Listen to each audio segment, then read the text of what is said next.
السلام علیکم ورحمۃ اللہ وبرکاتہ۔ محرم کے روزے کی فضیلت کیا ہے اور یہ روزہ ہم نے کب رکھنا ہوتا ہے؟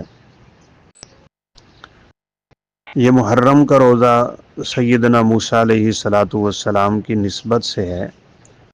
آپ صلی اللہ علیہ وسلم ویسے مکہ میں بھی رکھتے تھے، مدینہ میں جب آپ نے رکھا تو آپ کو علم ہوا کہ یہودی بھی رکھتے ہیں، تو آپ صلی اللہ علیہ وسلم نے پوچھا تو آپ کو یہ بتایا گیا کہ ھذا الیوم نجی اللہ موسیٰ من فرعون، کہ اس دن اللہ تعالیٰ نے فرعون سے موسیٰ علیہ السلام کو نجات دی تھی۔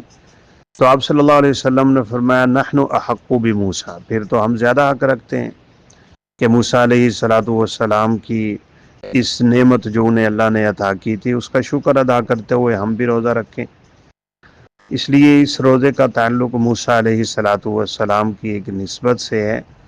ایک سال کے گناہوں کا کفارہ بنتا ہے، یکفر السنہ الماضیہ، جو سال گزر چکا ہے اس کے گناہوں کا کفارہ بن جاتا ہے۔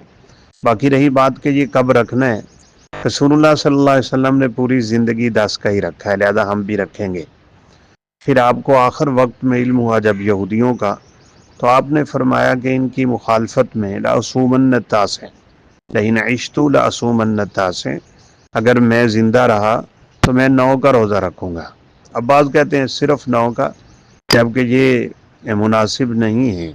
صرف 9 کا روزہ کسی بھی لحاظ سے مناسب نہیں ہے، چونکہ 10 سے تعلق ہے اس کا، اور آپ صلی اللہ علیہ وسلم رکھتے بھی تھے۔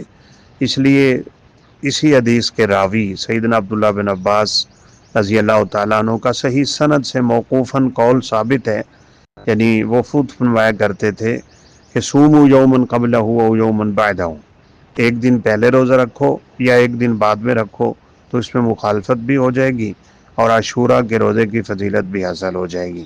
واللہ اعلم۔ السلام علیکم ورحمۃ اللہ وبرکاتہ۔